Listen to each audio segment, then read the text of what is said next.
3장 3절 말씀부터 6절 말씀까지를 제가 봉독을 합니다. 요한이 요단강 부근 각처에 와서 죄 사함을 받게 하는 회개의 세례를 전파하니 선지자 이사야의 책에 쓴 바 광야에서 외치는 자의 소리가 있어 이르되 너희는 주의 길을 준비하라. 그의 오실 길을 곧게 하라. 모든 골짜기가 메워지고 모든 산과 작은 산이 낮아지고 굽은 것이 곧아지고 험한 길이 평탄하여질 것이요 모든 육체가 하나님의 구원하심을 보리라 함과 같으니라. 아멘. 섭섭한 얘기를 좀 먼저 전해야 될 것 같습니다. 저희와 같이 신앙생활 하시던 박경옥 전도사님이 어제 갑작스럽게 하나님의 부르심을 받으셨어요. 찬양 연습 중이셨는데 이렇게 심장마비가 오셔서 제가 심폐소생술도 하고 했는데 돌아오시질 못했습니다. 한 주 전쯤에 저희 교회 성도가 경영하시는 미용실에 가서 머리를 예쁘게 다듬으시면서 그러셨대요. 당신은 찬양하는 게 너무 좋다고. 그러면서 찬양하다가 죽었으면 좋겠다고. 근데 그분이 바라시는 대로 찬양하시다가 곁에 찬양하는 사람들 속에서 그렇게 하나님의 부르심을 받았습니다. 찬양대원들은 좀 충격이 됐겠지만 제가 응급실에 그분 곁에 앉아서 곰곰 생각해 봤어요. 75살 사시다가 하나님 나라로 가셨는데 참 복된 죽음 맞으셨다, 그런 생각을 제가 했습니다. 가족장으로 하게 되기 때문에 따로 여러분에게 광고 말씀 못 드리게 될 것 같은데 여러분 유족들 위로해 주시기를 바라고요. 제가 왜 이 말씀을 서두로 꺼내느냐 하면 지난주일에도 예배 마치고 2부 예배 마치고 제가 나오는데 그분 인사하시는 스타일이 그렇거든요. 좀 이렇게 몸집이 있으신 분인데도 이렇게 재봉선에다 손 딱 붙이시고 군인처럼 이렇게 인사하시는 분이거든요. 목사님 수고하셨습니다. 은혜 받았습니다. 앞으로 그런 정중한 인사를 받기가 어려울 것 같아요. 그게 저하고는 마지막이었습니다. 언제나 누구와 마지막일 수 있어요. 그렇죠? 그래서 같이 있는 사람들 소중하게 생각해야 합니다. 꼭 그렇게 생각하시길 바랍니다. 옆에 분들하고 같이 한번 인사하시면 좋겠네요. 곁에 계셔 주셔서 고맙습니다. 한번 인사할까요? 곁에 계셔 주셔서 고맙습니다. 고맙습니다. 두 가지 말 잘하기로 했죠. 첫 번째는요, 고맙습니다. 많이 하시고 사셨어요? 아내들을 좀 불러 세워서 물어봐야 합니다. 남편들이 얼마나 고맙다고 그랬는지. 고맙습니다. 시도 때도 없이 입에다 달고 살아야 합니다. 그리고 존댓말합니다. 그렇죠? 말이 사람의 품위를 결정할 수 있어요. 그래서 성도들끼리 예제 그러지 마시고 이름 부르고 이런 게 더 친밀할 수도 있다고 생각하지만 늘 존댓말 하시길 바랍니다. 여러분 종종 어딘가를 여행할 때 길을 잘못 들어보신 적이 있나요? 내비게이션은 계속해서 외치죠. 리걸리 유턴하라고 말이죠. 그런데도 조용히 해, 시끄러워, 이 길이 맞아, 그러고 계속 가다가 엉뚱한 길에 서 보신 적도 아마 있으셨을 것입니다. 길을 잘못 들었을 때 할 수 있는 가장 최선의 방법은 뭘까요? 돌아서는 겁니다. 돌아가는 거죠. 돌아서 나오는 게 상책인데 이게 쉽지 않을 때가 있습니다. RV라고 하시나요? Recreation Vehicle이라고 불리워지는 엄청 큰, 한국 사람들은 캠퍼라고 부르더라고요. 안에 화장실도 달려 있고 부엌도 있고 이런 차 있잖아요. 남자들은 로망입니다. 이거 하나 한번 타고 빌려가지고 식구들 다 싣고서는 한번 여행 가봐야지. 제가 한번 다녀왔더니요, 줄을 서서 물어보더라고요. 얼마에 빌렸느냐, 가스는 얼마나 먹느냐, 할만하냐. 근데 그 이후에 한 번도 가보신 분은 없는 것 같아요. 제가 그 RV를 타고 여행을 하던 중에 맛있다고 하는 햄버거가 딱 보여서 햄버거집 무럭무럭 찾아갔습니다. 근데 시간이 좀 바빴어요. 그래서 안에 들어가서 잘 먹었으면 좋았을 텐데 드라이브 스루로 그 큰 차를 몰고 쭉 들어갔습니다. 그랬더니 갑자기 그 가게 안에서 어떤 젊은 사람이 뛰쳐나오는 거예요. 그랬더니 막 저한테 손을 흔들어서 저 사람이 날 저렇게 좋아하나 그랬더니 좋아하는 게 아니라 들어오면 안 된다는 거예요. 더 이상 들어오면 지붕하고 땅하고 사이에 차가 꽉 끼는 그런 상황이죠. 천만다행이었어요. 스토어 매니저가 저한테 들어오지 말라고 그래서 들어오지 않기로 했습니다. 그럼 어떻게 하면 좋겠느냐? 들어갔으니까 빼야 될 거 아니에요. 잘못 들어갔으니까. 야, 근데 들어간 차가 왜 잘 안 나옵니까?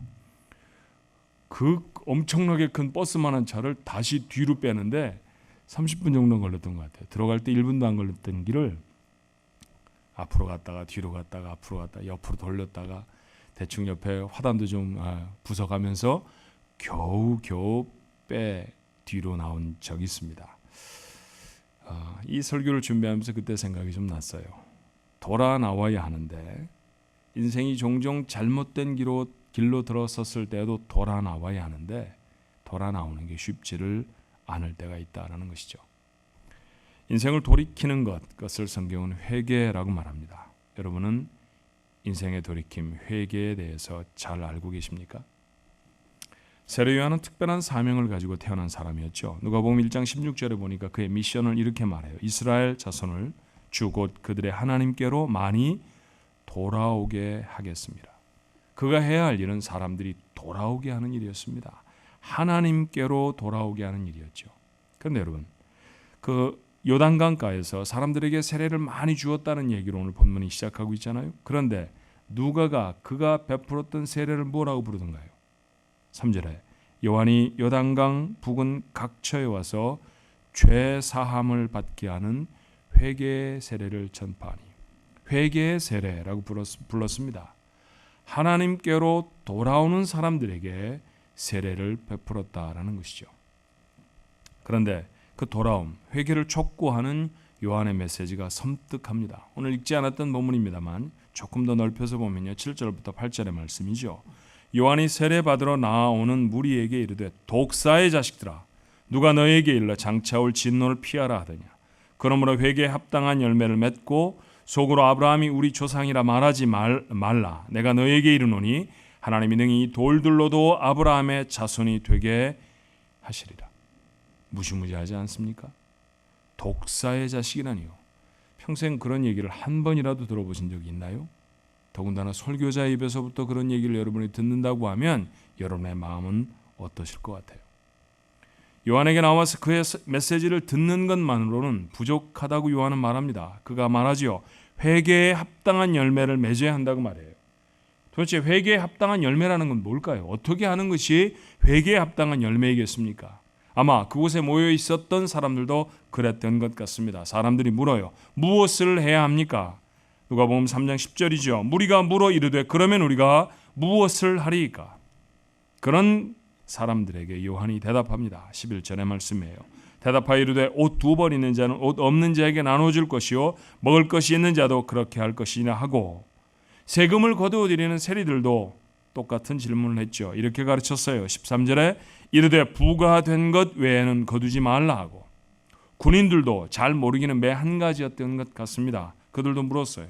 요한은 다시 이렇게 말하죠. 14절의 말씀입니다. 군병들도 물어 이르되 우리는 무엇을 하리이까 하매 이르되 사람에게서 강탈하지 말며 거짓으로 고발하지 말고 받는 급료를 족한 줄로 알라 하니라. 여러분이 1년에 요한의 선포를 통해서 우리가 첫 번째로 깨달아야 할 것이 있습니다. 이것은 단순히 가서 구제해라, 착하게 살아라 그런 뜻 정도가 아니에요. 돌아오는 것이라고 그랬죠. 사람들의 그런 메시지를 전하고 그들에게 세례를 베푸는 까닭이 뭐냐 하면 그 사람들이 하나님께로 돌아오게 하는 것입니다. 그걸 성경은 회개라고 말합니다. 그런데 회개라는 것이 단순하고 쉬운 것이 아니라는 것이죠. 요한에게 나온 사람들, 우리가 여기까지 나왔으니까 충분하지 않습니까? 라고 말했을지 모릅니다. 요한의 이야기에 귀를 기울이고 있으니 우리가 좋은 사람들 아닙니까? 아마 그렇게 생각했을지도 몰라요. 그런데 그것만으로는 아니라는 것입니다. 우리는 어떤가요? 요한에게로 나온 사람들처럼 우리도 회개를 잘 모르는 것은 아닐까요? 그래서 제대로 하나님께로 돌아오고 있지 못하는 것은 아니겠습니까? 하나님의 원하시는 돌아옴, 회개라는 것은 어떤 것일까요? 먼저 우리가 요한에게 나온 사람들이 누구였는지를 좀 생각해 보십시다. 요한은 그들에 대해서 속으로 아브라함의 자손이라고 하지 말라라고 질타합니다. 자, 이 말씀을 읽으면서 오해하지 말아야 합니다. 요한이 그들에게 독사의 자식들이라고 말했으니까 그 사람들은 그 당시를 살아가던 어떤 사람들보다도 더 나쁘고 더 못된 사람이었을 것이라고요? 천만의 말씀입니다. 그렇지 않습니다. 그들은 스스로 자기 자신에 대한 아이덴티티를 아브라함의 자손이라고 가지고 있었던 사람들이었습니다. 자, 아브라함의 자손이라는 말은 유대인이라고 하는 표현보다도 훨씬 더 신앙적인 말이죠. 아브라함이 누굽니까? 우리는 아브라함에 대해서 별명을 붙여 말하죠. 믿음의 조상. 그렇습니다. 믿음의 조상 아브라함의 후손입니다. 그런데 나는 누구라는 말입니까? 믿음의 사람이라는 것이죠. 아브라함의 후손, 아브라함의 자손이라는 말은 제가 믿음을 가지고 있는 사람, 하나님을 믿는 사람입니다 라는 표현의 다름이 아닙니다. 자, 그 아브라함을 하나님은 선택하셔서 당신의 구속하실 백성을 이루십니다. 선택된 민족이죠. 자, 누군가가 내가 아브라함의 자손입니다 라고 말했다는 것은 그것은 내가 하나님의 약속의 백성입니다 라는 표현입니다. 모여 있었던 사람들 대부분이 다 그렇게 생각했다는 것이죠. 나는 믿음을 가지고 있는 사람이고요. 나는 하나님이 나를 통해 구원의 역사를 이루실 하나님의 약속의 백성입니다. 우리도 마찬가지 아닙니까? 이 자리에 나와 하나님을 예배하는 여러분 모두가 믿음이 있다고 자처하실 것입니다. 자, 하나님의 주시는 복과 하나님의 주시는 은혜가 우리 속에 약속으로 임할 것이라고 하는 생각이 우리 속에도 여전히 있습니다. 그런데 만약에 요한이 우리 앞에 섰다고 하면 나는 그 설교의 내용이 다르지 않을 것 같아요. 우리들을 향해서 똑같이 독사의 자식들이라고 말하지 않을까요? 요한은 그런 자의식을 가졌던 사람들을 향해 서슴없이 독사의 자식들이라고 몰아붙였습니다. 하지만 정작 더 놀라운 것이 있죠. 그건 무엇입니까? 여러분 같으면 제가 독사의 자식들아, 누가 임박한 진노를 피하라고 하더냐, 누가 여기 와서 예배를 드리라고 했습니까? 이렇게 말하면 성경책 다 들고 돌아가죠. 목사님 왜 저러는 거야 도대체? 싸웠나? 아침을 못 먹고 왔나? 뭐 별별 생각을 다 할 거 아닙니까? 교회를 떠나는 사람도 있을 거예요. 저는 목사가 된 지 20년이 훨씬 넘었습니다만 한 번도 제 앞에 앉아 있는 사람들 보고 독사의 자식들이라고 말해본 적은 없습니다. 그렇게 생각한 적은 무지 많았죠. 왜냐하면 그 뒤에 이루어질 일들을 감당하기가 어려웠어요. 그래서 제가 말을 안 했습니다. 그런데 요한은 모여있는 사람들에게 믿음이 있다고 생각하고 하나님의 약속의 백성이라고 생각하고 유대인 중에 유대인이라고 자처하던 사람들을 향해서 너희들은 독사의 자식이다. 너희들은 정말 못돼 먹은 인간들이다. 누가 도대체 이런 식으로 너희들에게 진노를 피하라고 하더냐라고 몰아붙였습니다. 그랬다고 하면 사람들은 어떻게 반응을 해야 했을까요? 자, 그들의 반응을 누가복음 3장 10절은 이렇게 적어요. 무리가 물어 이르되 그리하면 우리가 무엇을 하리이까? 여러분, 그러하면이라는 말에 담겨있는 뜻이 놀랍지 않아요? 자, 앞에 있는 사람에게 독사의 자식아 이렇게 물었습니다. 몰아붙였습니다. 그랬더니 그 사람이 말합니다. 그러면 제가 어떻게 해야 될까요? 그럼 무슨 얘기입니까? 예, 맞습니다. 제가 독사의 자식 맞습니다. 그렇다고 하면 어떻게 해야 합니까? 제가 무엇을 해야 합니까? 세리도 군인들도 한결같은 모습이었죠.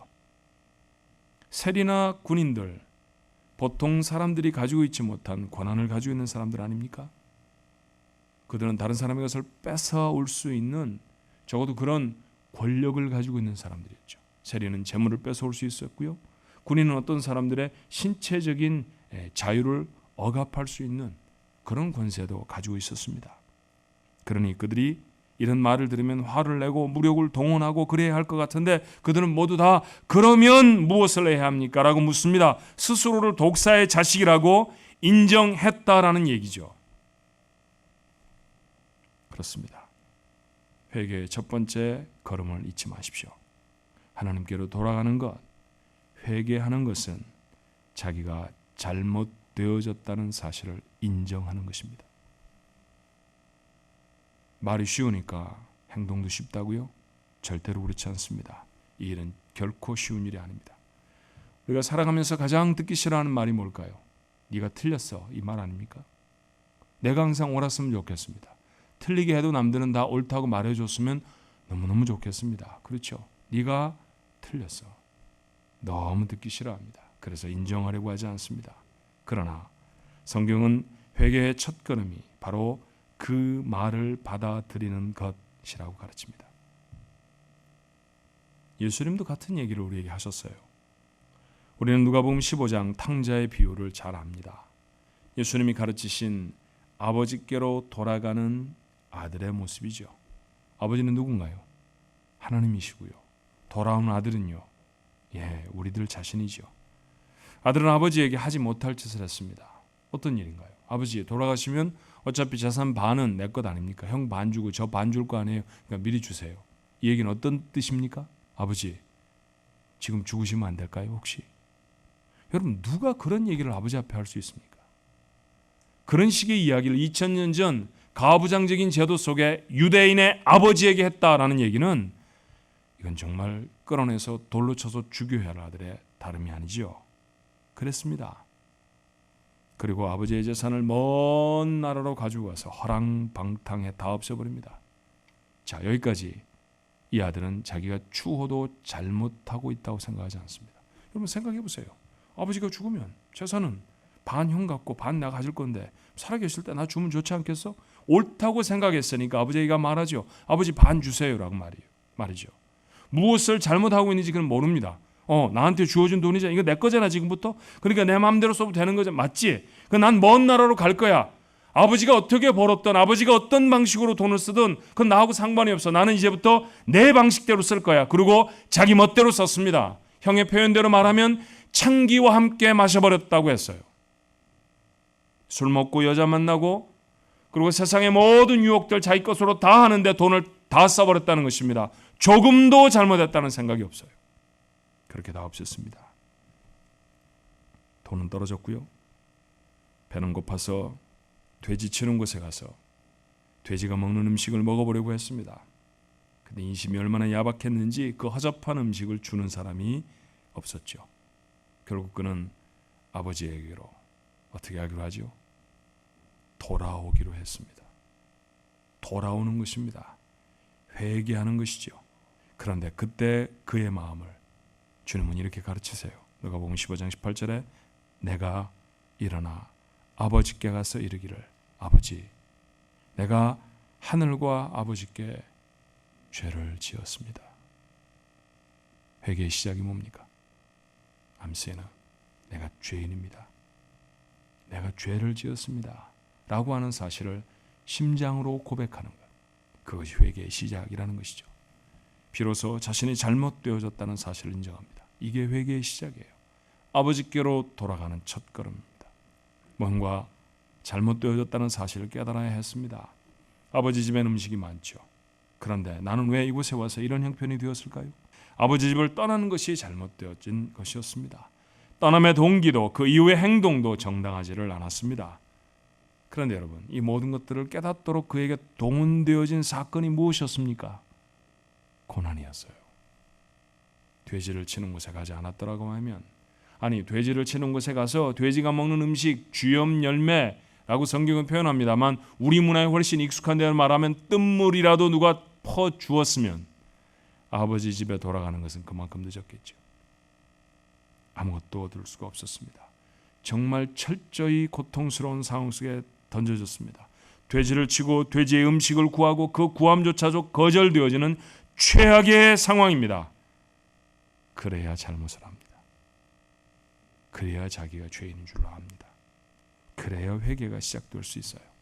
그렇다고 하면 그 고난은 축복의 다름이 아닌 줄로 믿습니다. 그렇지만 고난에도 불구하고 여전히 항복을 안 하는 사람들이 있죠. 여전히 항복이 되지 않는다고 하면 정말 안타까운 일이지만 아직은 멀었습니다. 회개가 목적이 된 고난은 내가 죄인임을 인정하기까지 결코 멈춰지지 않습니다. 돌아오는 것, 자기가 죄인이라는 사실을, 자기가 정말로 형편없는 인격과 인생을 살아가고 있다는 사실을 인정하고 받아들이는 것이 첫 번째 걸음입니다. 당연한 얘기겠지만 가고 있는 길이 잘못된 길임을 알면 멈춰 서야 합니다. 한 걸음도 더 나아가지 말아야 합니다. 걸음을 더하면 더할수록 더 많이 잘못될 뿐입니다. 요한은 스스로가 죄인임을 인정한 세리들에게 지나친 세금의 부과를 멈추라고 가르쳤죠. 군인들은 약한 사람들의 것을 힘으로 빼앗거나 억울하게 고발하지 말라고 가르쳤습니다. 맞아요. 여기서 우리는 회개의 두 번째 걸음을 깨닫게 됩니다. 자신이 죄인 줄 알았다고 하면 두 번째로 뭘 해야 할까요? 잘못된 행동을 멈추는 겁니다. 스탑 하는 겁니다. 스탑. 정말 많은 사람들이 자신이 잘못되어졌다는 사실을 알면서도 그 잘못된 행동을 멈추지를 않습니다. 술이나 담배가 자기의 건강을 상하게 했다는 사실을 알면서도 여전히 술을 먹고 여전히 담배를 입에 뭅니다. 돈 버는 일밖에 하질 않아서 사람들과 좀 거룩한 얘기를 나누다 보면 이렇게 살아서는 안 되는데요. 잘못 사는 것 같아요. 라고 말하면서도 여전히 눈 뜨면 하는 일이라고 돈 버는 일밖에 안 합니다. 평생 거친 말로 곁에 있는 사람들의 마음을 상하게 한 사람이 말 이렇게 하면 안 되는데 그러면서 입만 열면 가시가 돋친 말을 쏟아내지요. 아버지께 돌아가는 모습입니까? 아닙니다. 그렇지 않습니다. 아버지께로 돌아가는 자는 그럴 수 없습니다. 지금 하고 있는 일을 멈춰야 합니다. 그래야 돌아갈 수 있습니다. 탕자의 이야기로 보면 어떤 것일까요? 그가 지금 하는 일을 멈추는 것이죠. 그는 지금 돼지를 치는 곳에 가서 돼지의 음식을 구걸하고 있습니다. 단호히 돼지막에서 일어나고요. 돼지의 밥통에서 눈을 거두어야 합니다. 어려운 상황이 되었을 때 벌 받는 거야. 어쩔 수 없어. 그렇게 말하지 마십시오. 죄인됨을 깨닫는 것은 회복의 시작이지 비참함의 시작이 아니기 때문입니다. 다시 말합니다. 여러분의 삶에 욕심이 문제가 됩니까? 욕심을 멈추십시오. 늘 말에 실수가 있으십니까? 덕을 세우지 못하는 말을 멈춰야 합니다. 교만이, 정욕이, 자존심과 열등감이 우리 하나님과 멀리 떼놓는 경우가 얼마나 많은지 몰라요. 멈춰야 합니다. 나는 다 잘하는 것 같은데 다른 사람이 늘 잘못한다고 생각이 드십니까? 그럴 리는 없잖아요. 나는 항상 옳고 내 곁에 있는 사람 항상 틀릴 경우가 얼마나 되겠어요. 만약 그렇게 생각이 된다고 하면 필경은 내가 잘못하고 있을 가능성이 훨씬 높은 것이죠. 일단은 멈춰 서십시오. 그리고 스스로를 천천히 돌아볼 수 있어야 합니다.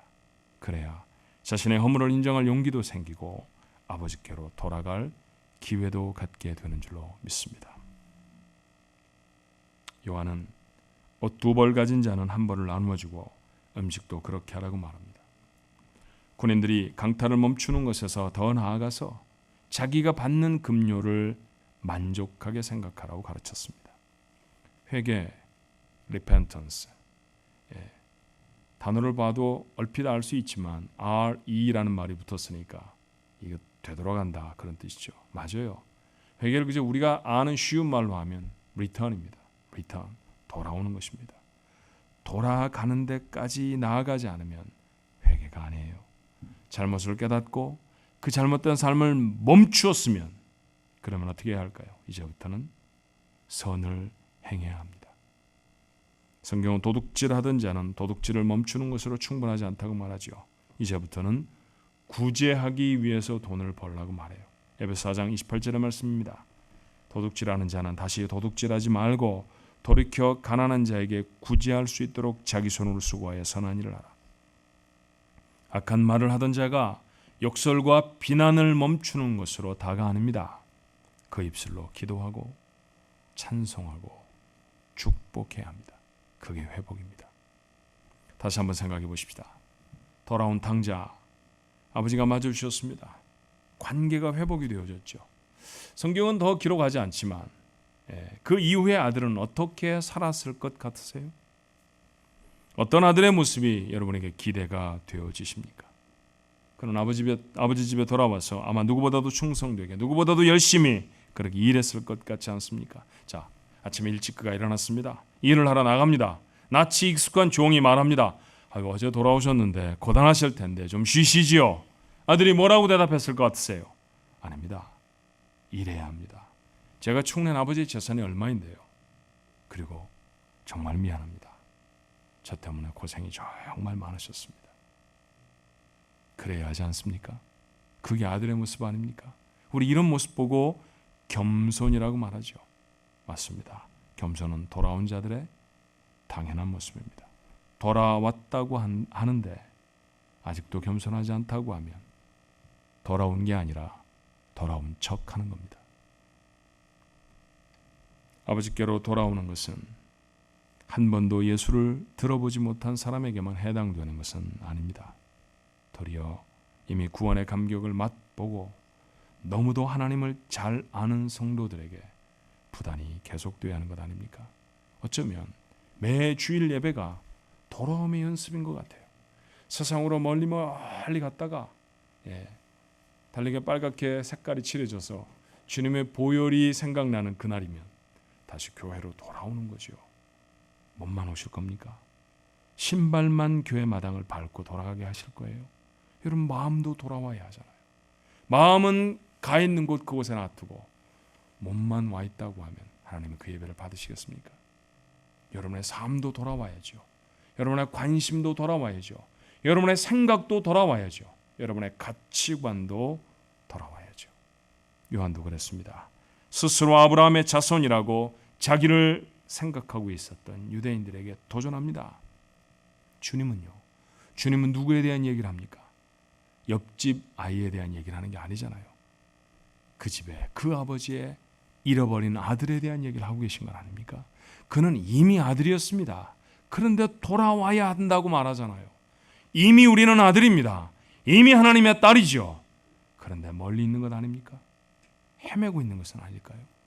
아버지를 멀리 떠나 있는 삶으로 지난 한 주간을 살았던 모습이 아니냐 하는 것이죠.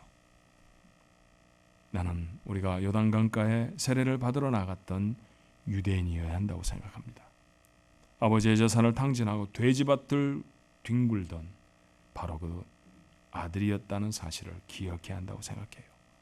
돌아가야 합니다. 마음이 담겨져 있지 않은 입술만의 고백은 회개도 돌아감도 될 수가 없어요. 진정한 돌아감은 자신의 죄인됨을 진실로 인정하는 것으로 시작합니다. 싫죠? 누가 자기 죄인 된 것을 말하라고 하면 좋아할 사람이 누가 있겠습니까? 네가 틀렸어, 네가 잘못됐어 라는 얘기를 기쁘고 환히 웃는 얼굴로 받아들일 수 있는 사람 많지 않습니다. 근데 그것 해야 합니다. 그게 시작입니다. 그래야 돌아감이 시작되어집니다. 진정한 돌아감은 자신의 죄인됨을 진실로 인정하는 사람이 맛보는 거예요. 이 깨달음이 분명해야 가던 걸음을 멈출 수 있습니다. 그리고 멈추어야 돌아갈 수 있지 않겠습니까? 아버지는 돌아온 아들에게 신발을 신겨줍니다. 좋은 옷을 내다 입히죠. 반지를 끼고 신분을 확인하고요. 동네 사람들 아무도 그 아들을 비난할 수 없도록 다 모아서 아끼고 아꼈던 짐승을 잡아 잔치를 열었습니다. 감격스러운 회복이죠. 우리에게도 이런 회복이 있어야 하지 않을까요? 여러분 모두의 삶에 이런 아버지의 놀라운 회복이 생겨질 수 있도록 돌아옴의 용기를 갖는 여러분 되시기를 주님의 이름으로 축원합니다. 기도하십시다. 저희들은 아니라고 생각했습니다. 내가 이미 구원 받았는데 내가 하나님을 찬송하잖아. 내가 매주 예배 드린다고 그런 일들로 그런 행동들로 우리의 삶을 정당화시켰던 때가 얼마나 많았는지 모릅니다. 그런데 하나님, 주일에 하나님 앞에 와 예배 드리는 시간 말고 말입니다. 우리가 세상에서 친구를 만나고 돈을 벌고 세상을 여행하고 하나님 그러며 다녔을 때 우리의 마음에 채워져 있던 생각이 과연 하나님과 가까운 생각이었을까요? 우리의 입술에 담겨져 있던 말들은 하나님이 얼마나 참 잘한다, 참 멋진 말을 하는구나 라고 말씀하실 수 있는 말들이었습니까? 우리의 몸짓들은요, 우리가 하고 싶어 하는 것들은요, 우리가 분노하고 우리가 까닭 모르게 절망의 나락으로 굴러떨어졌던 이유들은요, 그 정말로 정당한 것입니까? 하나님 아니었습니다. 아니었습니다. 우리가 하나님의 자녀라고 말하고 내가 구원의 백성이라고 말하지만 여전히 저도 돌아와야 할 자임을 오늘 기억하게 하여 주옵소서. 돌아가겠습니다. 죄인이라는 사실을 깨닫게 하옵소서. 하는 짓이 죄입니다. 얼마나 하나님 앞에 부끄러운 게 많은지 모릅니다. 얼마나 하나님 앞에 용서를 구하고 또 용서를 구해야 할지 모릅니다. 근데 하나님만 아시고 사람들은 모르니까 그저 하나님 앞에 잘못했습니다 말하고 가서 또 하고 또 하고, 하나님 이제 그런 것 고만해야 되지 않습니까? 고만하게 해주옵소서. 죄인임을 깨달았으면 멈춰야 합니다. 쥐고 있던 죄를 내려놓아야 합니다. 입고 있던 옷을 갈아입어야 합니다. 그래야 진짜입니다. 그리고 하나님 돌아서게 하옵소서. 아버지께로 가는 걸음을 걷게 하옵소서. 착한 말하게 하시고 옳은 것 생각하게 하시고 챙기는 것이 아니라 나눠주는 것이, 하나님 그게 진짜 그리스도인의 삶입니다. 결국 아무것도 가지고 가지 못할 하나님의 나라를 준비하고 예비하는 자가 자신의 곳간을 가득 채우며 살아간다고 하면 이건 얼마나 맞지 않는 삶을 살아가는 것입니까? 하나님께로 진실로 돌아가는 온전한 회개를 하는 온전한 돌아감을 이루는 주의 백성들이 되게 해 주옵소서. 그렇게 돌아간 자들을 위해 하나님은 멋진 회복의 잔치를 벌이십니다. 주님, 그 잔치에 저희가 있게 하여 주옵소서. 한 주간 살아가면서 부단히 이런 싸움을 감당하게 하시고 그 싸움에서 승리하는 우리 가족들이 되어지도록 주님 도와주시옵소서. 예수님 이름으로 기도합니다. 아멘.